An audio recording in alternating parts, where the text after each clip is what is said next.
May 5, 1945, Okinawa. American forces were trapped on top of a 400-foot cliff called Hacksaw Ridge, pinned down by devastating Japanese machine gun fire. One by one, soldiers were being cut down by enemy bullets, and the survivors were too wounded to move. As darkness fell, it looked like the entire unit would be wiped out.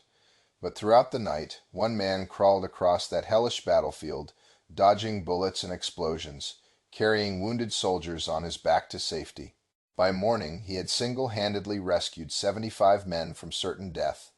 The incredible part, he never fired a single shot. Desmond Doss was a conscientious objector who refused to carry a weapon, but on the night of May 5, 1945, he became the deadliest soldier on Okinawa, deadly to the enemy's plans, not to enemy soldiers. This incredible story is completely true. Every detail verified by military records and survivor testimonies. If you love hearing about real heroes like this, make sure to subscribe.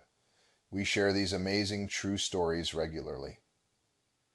What makes Desmond Doss's story so remarkable isn't just what he did on Hacksaw Ridge. It is who he was before that night. Doss was a Seventh-day Adventist who believed that killing another human being was a sin, regardless of the circumstances. When he enlisted in the Army, he refused to carry a rifle, refused to train on weapons, and refused to fight on Saturdays because of his religious beliefs. His fellow soldiers thought he was a coward. His commanding officers tried to have him discharged. Some of his own men threatened to shoot him themselves, rather than trust their lives to someone who wouldn't fight back. But on Okinawa, this supposedly weak pacifist soldier proved that there are many different ways to be brave in war. While other men fought the enemy with bullets and grenades, Desmond Doss fought death itself and won 75 times in a single night. Desmond Doss was born in 1919 in Lynchburg, Virginia, into a family where violence was both feared and familiar. His father, William Doss, was a World War I veteran who had been deeply traumatized by his experiences in combat. William came home from France carrying psychological wounds that would never fully heal, and he dealt with his pain through heavy drinking and occasional violent outbursts. Desmond's childhood was marked by his father's unpredictable behavior and his mother's desperate attempts to hold the family together. Bertha Doss was a devout Seventh-day Adventist who raised her children according to strict religious principles that emphasized pacifism, vegetarianism, and absolute faith in God's protection. The defining moment of Desmond's childhood came when he was just 10 years old. His father had been drinking heavily and got into a violent argument with Desmond's uncle. The argument escalated until William Doss pulled out a pistol and threatened to kill his own brother. Young Desmond watched in terror as his mother grabbed the gun and handed it to him, telling him to hide it before someone got hurt. As Desmond took the heavy pistol in his small hands, he made a vow that would shape the rest of his life. He would never use violence against another human being, no matter what the circumstances. The sight of his father's rage and his family's fear convinced Desmond that violence only created more violence, and that there had to be a better way to solve problems. This commitment to nonviolence was reinforced by Desmond's religious upbringing. The Seventh-day Adventist Church taught that the sixth commandment, "Thou shalt not kill," was absolute and could not be violated, even in wartime. Desmond believed that taking another person's life, even in self-defense or to protect others, was a sin that would cost him his eternal salvation. But Desmond's pacifism wasn't passive. He believed that his faith called him to actively help others, to put himself at risk to save people who were in danger. As a teenager, he volunteered at the local hospital, working as an orderly and learning basic medical skills. He also became an expert at first aid and emergency rescue, helping injured workers at the shipyard where he was employed. When the Japanese attacked Pearl Harbor on the 7th of December, 1941, Desmond faced a crisis of conscience that would define the rest of his life. Like millions of other young American men, he felt a patriotic duty to serve his country in its hour of need. But unlike other men his age, he also felt a religious duty not to take human life under any circumstances. Most conscientious objectors during World War II chose alternative service, working in hospitals, on farms, or in other civilian jobs that supported the war effort, without requiring them to fight. But Desmond believed he could serve both God and country by enlisting as a combat medic, saving lives rather than taking them. His family thought he was crazy. His pastor warned him that military life would be incompatible with his faith. His friends couldn't understand why he would volunteer for the most dangerous possible assignment, combat medic, while refusing to carry the weapons that might keep him alive. But Desmond had made up his mind. In April 1942, he walked into an Army recruiting station in Newport News, Virginia, and enlisted as a conscientious objector who was willing to serve in combat as long as he didn't have to kill anyone. The recruiter looked at this earnest young man who wanted to go to war but wouldn't fight, and probably wondered if Desmond understood what he was getting himself into. In fact, nobody, including Desmond himself, could have predicted the challenges and triumphs that lay ahead. Desmond Doss reported for basic training at Fort Bragg, North Carolina, in April 1942, and immediately discovered that the United States Army was not prepared for a soldier who refused to touch a weapon. His drill sergeants had dealt with reluctant recruits, scared recruits, and even incompetent recruits, but they had never encountered someone who volunteered for combat duty while refusing to learn how to fight. The Army's solution was to try to make Doss's life so miserable that he would either abandon his religious principles or quit the military entirely. His commanding officers assigned him extra duties, subjected him to verbal abuse, and made it clear that they considered him a liability who was putting other soldiers at risk. But the real harassment came from Doss's fellow recruits. These were young men who had volunteered to fight for their country, and they couldn't understand someone who seemed to want the honor of military service without accepting the responsibility of military combat. They called him a coward, a fraud, and worse. Some of them threatened physical violence, saying they would rather be shot by the enemy than have to depend on someone who wouldn't fight back. The situation came to a head during weapons training. While other recruits learned to strip clean and fire their rifles, Doss sat quietly reading his Bible. His drill sergeant ordered him to participate in weapons training, and when Doss politely refused, he was written up for insubordination. His commanding officers tried everything they could think of to get rid of him. They offered him an honorable discharge if he would agree to transfer to a non-combat role. They threatened him with court-martial for disobeying direct orders. They assigned him to weeks of kitchen duty and latrine cleaning, hoping he would get tired of being treated like a second-class soldier.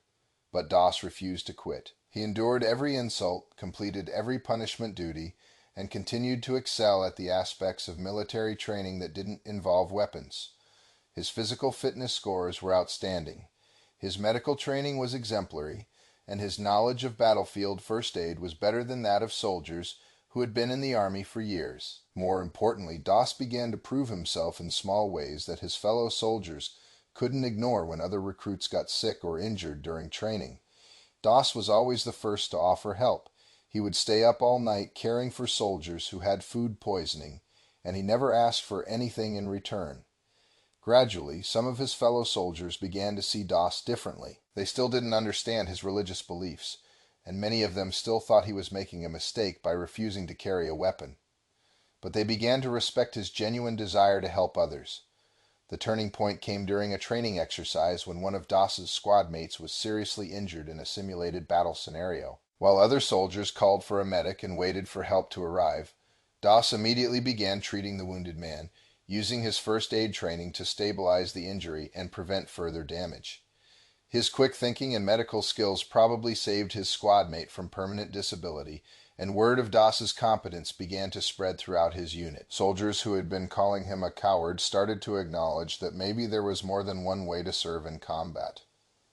By the time Doss completed basic training in early 1943, his status in the unit had changed dramatically. He was still the only soldier who refused to carry a weapon, and many of his fellow soldiers still thought his religious beliefs were impractical in wartime. But they no longer questioned his courage or his commitment to the mission. In fact, many soldiers began to see Doss as a kind of good luck charm. They reasoned that having someone on their team whose job was specifically to save lives rather than take them might improve their own chances of survival. Doss was assigned to the 307th Infantry Regiment, 77th Infantry Division, as a combat medic. His unit was scheduled for deployment to the Pacific Theater, where they would face some of the most fanatical and determined enemy soldiers in World War II as Doss prepared for combat. He spent hours studying battlefield medicine, practicing emergency procedures and preparing himself mentally for the horrors he knew he would witness. He prayed constantly, asking God to give him the strength to save lives under fire and the wisdom to know how to help wounded soldiers in impossible situations. What he couldn't have prepared for was how his faith and his refusal to carry weapons would be tested in the crucible of actual combat, where split-second decisions would determine who lived and who died.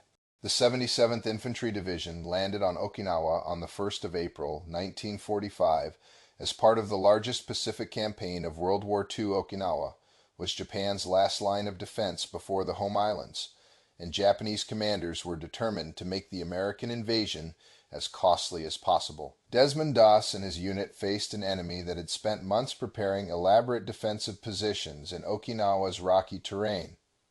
Japanese soldiers had dug tunnels, caves, and bunkers that were nearly impossible to assault directly. Worse, they had adopted a strategy of fighting to the death rather than surrendering, which meant that every yard of ground would have to be taken by force. For the first few weeks of the campaign, Doss proved his worth as a combat medic in relatively conventional battles. When soldiers were wounded by sniper fire or artillery, Doss would crawl across open ground under fire to reach them, provide emergency medical treatment, and coordinate their evacuation to field hospitals. His fellow soldiers quickly learned that Doss was not only fearless under fire, but also remarkably skilled at battlefield medicine. He had an intuitive understanding of human anatomy and could quickly diagnose and treat injuries that would have stumped soldiers with more formal medical training. But Doss's greatest test came in early May 1945, when his unit was ordered to assault a fortified Japanese position on top of a 400-foot escarpment that American soldiers had nicknamed Hacksaw Ridge. The ridge was a natural fortress that dominated the surrounding countryside and could not be bypassed without leaving American flanks exposed to devastating fire. The attack began before dawn on May 5, 1945. Doss and his unit climbed the cliff face using rope ladders and cargo nets, while Japanese defenders poured machine gun fire and grenades down on the ascending Americans. The assault was a disaster almost from the moment it began. Japanese defenders had prepared interlocking fields of fire that turned the top of the ridge into a killing field. American soldiers were cut down as soon as they reached the summit, and the survivors were pinned behind whatever cover they could find. By mid-afternoon, it was clear that the attack had failed catastrophically. American casualties were enormous, and the surviving soldiers were trapped on top of the ridge with no way to retreat and no hope of reinforcement. Japanese defenders controlled all the approaches to the cliff edge, making evacuation impossible. As evening approached, American commanders gave the order to withdraw. The surviving soldiers would have to abandon their wounded comrades and retreat down the cliff face under cover of darkness. It was a heartbreaking decision, but the alternative was to lose even more men in a hopeless position. But Desmond Doss refused to retreat. As his squad mates rappelled down the cliff face to safety, Doss remained on top of Hacksaw Ridge with the wounded men who couldn't move on their own. What happened next has become one of the most remarkable individual actions in American military history. Working alone under constant enemy fire, Doss began the impossible task of rescuing every wounded American soldier on the ridge. He would crawl across open ground to reach wounded men, often traveling hundreds of yards while bullets whined overhead and explosions shook the ground around him. When he reached a wounded soldier, he would provide whatever medical treatment he could with his limited supplies, then drag or carry the man to the edge of the cliff. Doss had rigged a rope and pulley system that allowed him to lower wounded soldiers down the cliff face to safety. He would tie a wounded man securely to the rope, lower him 400 feet to the ground where other medics were waiting, then pull the empty rope back up and return to the ridge to find another wounded soldier. The process was exhausting and terrifying. Each trip across the ridge exposed Doss to enemy fire, and several times he was nearly killed by Japanese soldiers who were actively hunting for him. But each time he completed a rescue, he would pray the same prayer: "Lord, help me get one more." Throughout the night of May 5 to 6, 1945, Doss continued his solitary rescue mission. Japanese defenders threw grenades at him, fired machine guns in his direction, and even launched direct attacks to try to stop him. But somehow, miraculously, Doss was never hit by enemy fire. By dawn on May 6, Doss had rescued 75 wounded American soldiers from Hacksaw Ridge. Every man who had been left behind during the retreat was now safe, thanks to the courage and determination of one unarmed soldier who refused to give up on his comrades. When American reinforcements returned to the ridge the next morning and found it empty of wounded Americans, they couldn't believe what had happened.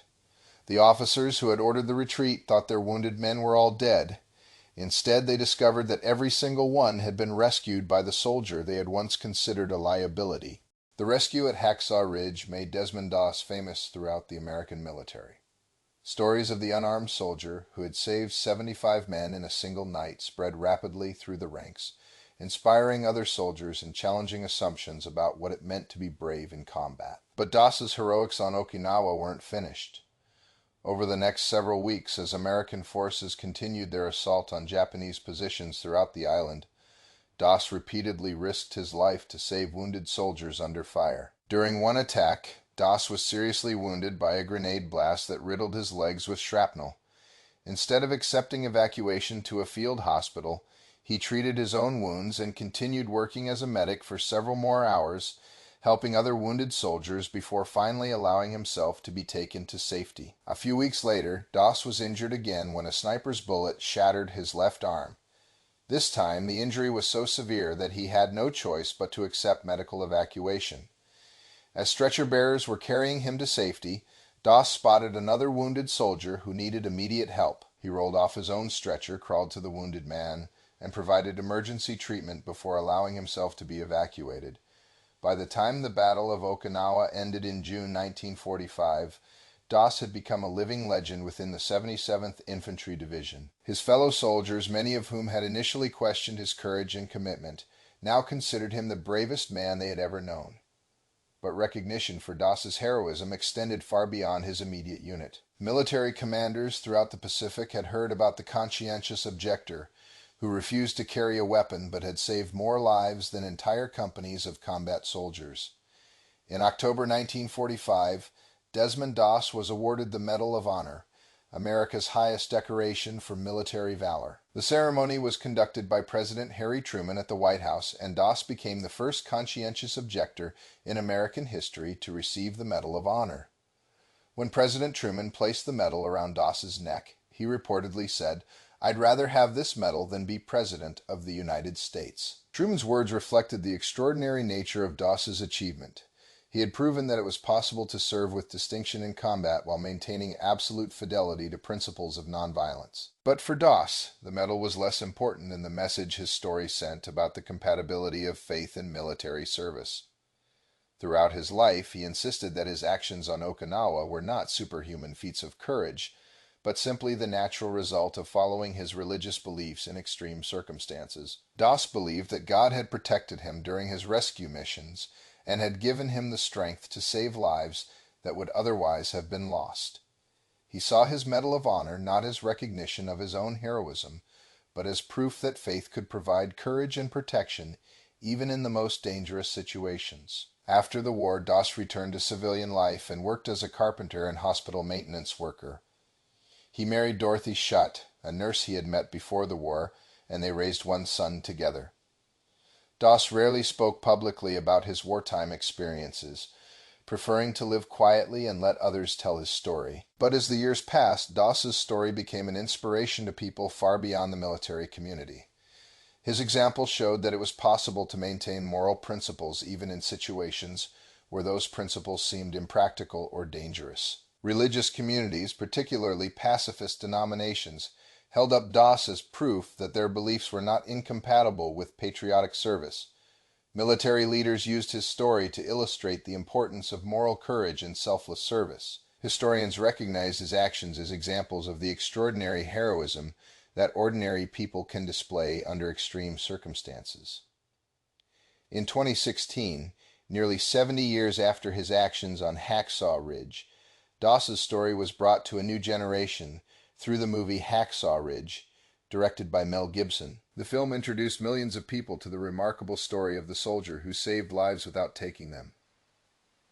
Desmond Doss died in 2006 at the age of 87, surrounded by family members who had grown up hearing stories of his wartime heroism. His funeral was attended by military veterans, religious leaders, and ordinary citizens who had been inspired by his example of courage and faith. But perhaps the most fitting tribute to Doss came from the soldiers whose lives he had saved. Many of these men stayed in touch with Doss for decades after the war, visiting him regularly and crediting him with giving them the chance to marry, have children, and live full lives that would have been impossible without his intervention. For these men, Desmond Doss wasn't just a hero. He was the reason they existed, the man whose faith and courage had literally given them back their lives. Desmond Doss's story challenges our assumptions about what it means to be a warrior. In a war where victory was measured by enemy casualties and firepower, Doss proved that the greatest victories sometimes come from saving lives rather than taking them. His story also demonstrates the power of moral conviction. Doss's refusal to compromise his religious beliefs, even when those beliefs seemed to put him and others at risk, ultimately enabled him to perform acts of heroism that would have been impossible for someone fighting conventional warfare.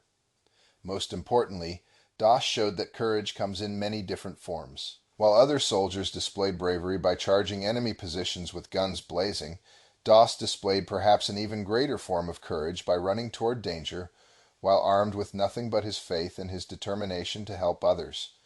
What do you think motivated Doss to risk his life repeatedly for soldiers who had initially rejected him? Was it his religious faith, his natural compassion, or something else entirely? Share your thoughts in the comments. If this story of faith and courage inspired you, subscribe for more incredible tales of unlikely heroes who changed the course of history. Remember Desmond Doss's example. Sometimes the greatest strength comes from refusing to abandon your principles, even when the whole world tells you those principles are wrong.